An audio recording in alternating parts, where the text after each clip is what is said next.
Let us begin to call God's name. If you want to wave your hands to God, wave your hands to God. Thank you, Jesus. There is no God like you. We worship your name. Be thou exalted. Can you worship Him? Be thou lifted up. Can you worship God? There is no God like Can you worship God? You're the first and the last, the beginning and the end, the I am that I am. We worship you for who you are. Receive no more change, no more limitation. I cannot see Jesus face to face. I cannot see Jesus face to face. Face to face. Face to face. I cannot see Jesus face to face. Face to face. Face to face. I cannot see Jesus face to face. I want you to take that song personal, because there's no more chain again. There's no more limitation. He died. He went to the grave. He took the power of life and death in his hands. And the curtain that was torn has been mended for your sake. So therefore there is no more limitation. There is no more chain. Every chain of bondage is broken. Every chain of wrong partner is broken.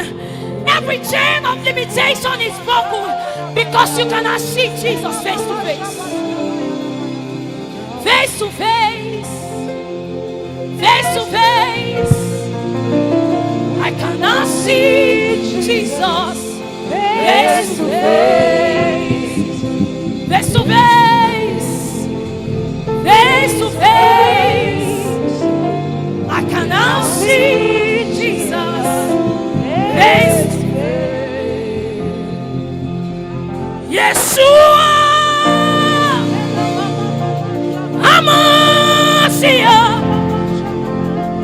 Lion of Judah, Agune Shemo, Yeshua, Amasiah, Lion of Judah, Lion of Judah, Agune Shemo.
when it comes to the issue of marriage, be very wise.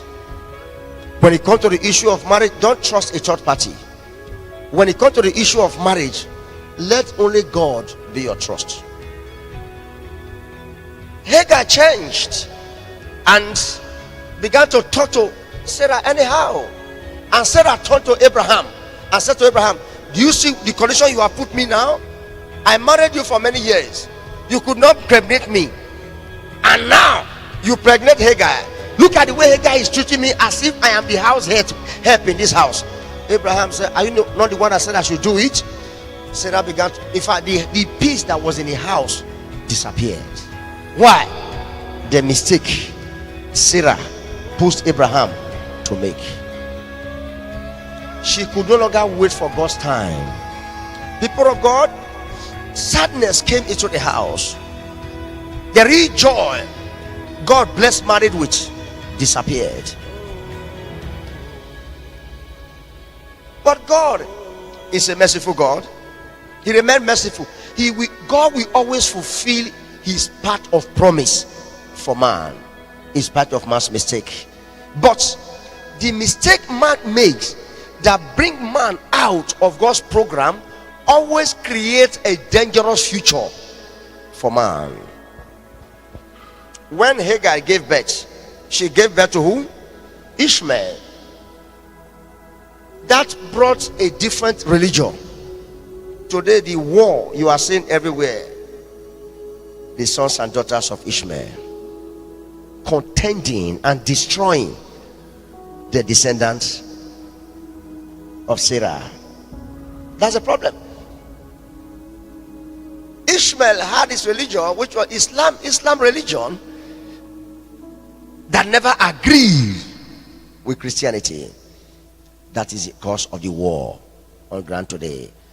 Just Sarah telling Abraham, pregnate her, I will have the child. Things didn't go the way Sarah planned it. It was the other side. Now it turned against Sarah. Let's look at God. When you go to Genesis 21, 1 to 7. Genesis 21. Let's go there. People of God, what lesson do you have to learn from this message today? Be very careful what you do in your marriage now, so that you don't sour the future of your children. What you do now might suit you. You might be happy with it. But do you put the future of your children in consideration? Today, there is war everywhere. War in families, war in nations, war in religion. Where is Abraham? Where is Sarah? They are no more. But the innocent descendants are suffering the mistake they made in marriage. God promised to give them a son. Did God fulfill his part? Let's see that Genesis 21. Are you there? Genesis 21 verse 1 to 7 answers the question. God can never fail in his promise. Faithful is he that has promised, who also will do it. Hold on tenaciously to the profession of your faith, for he will do it. Genesis 21 verse 1 to 7, I take from here. And the Lord visited Sarah as he had said, and the Lord did unto Sarah as he had promised. For Sarah conceived and bare Abraham a son in his old age, at that set time of which God had spoken to him. And Abraham called the name of his son that was born unto him, whom Sarah bare to him, Isaac. And Abraham circumcised his son Isaac, being 8 days old, as God had commanded him. And Abraham was 100 years old when his son Isaac was born unto him. And Sarah said, God had made me to laugh, so that all that hear will laugh with me. And she said, who would have said unto Abraham that Sarah should have given children suck? For I have borne him a son in his old age. But now you see, God fulfilled his part of promise, that Abraham, I will give you a son. God fulfilled his part, saying, Sarah, you will have a son. Although the promise never came to pass as at when they wanted it.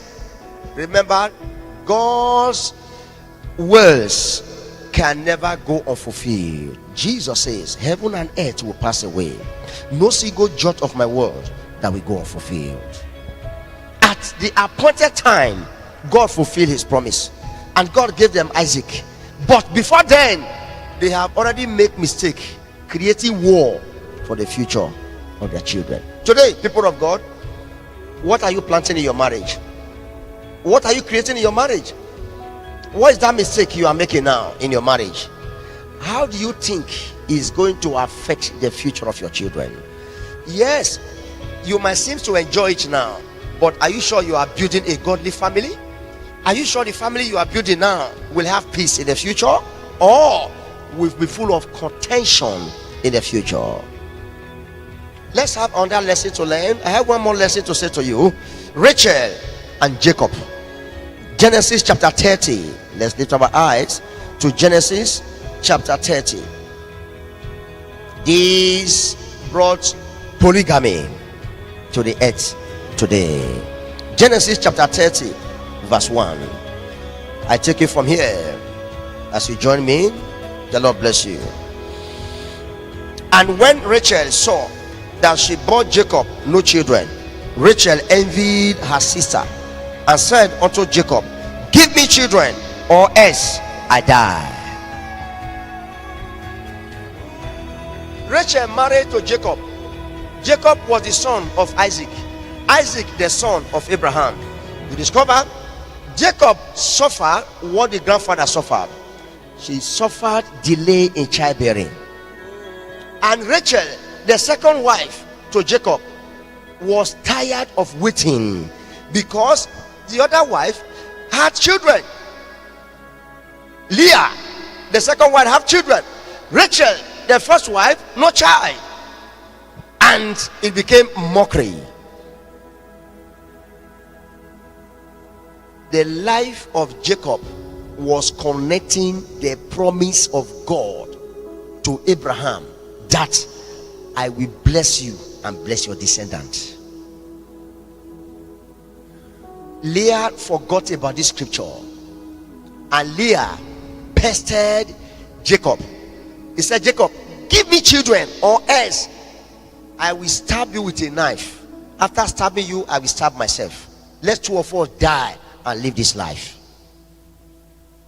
And he said, Jacob said, am I God? I will produce children. I'm trying my best on my part.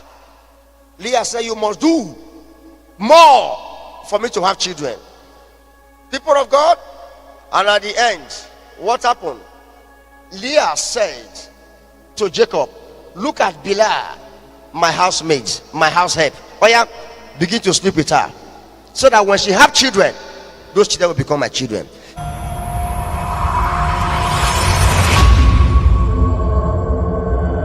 Hey, Ministers of Grace Conference is here again. I am P.I.A. Obaseki, the Senior Pastor of Divine Grace of Glory Church International, specially inviting you to be my guest in this Ministers of Grace Conference with power. Life. Come on! Bring him up! Come on! Come here! Come here! Look here, my friend! Come on! Shall possess their possession. Hey, the power. À la terre de Sion, il y aura la restauration et les fils de Jacob vont posséder leur possession.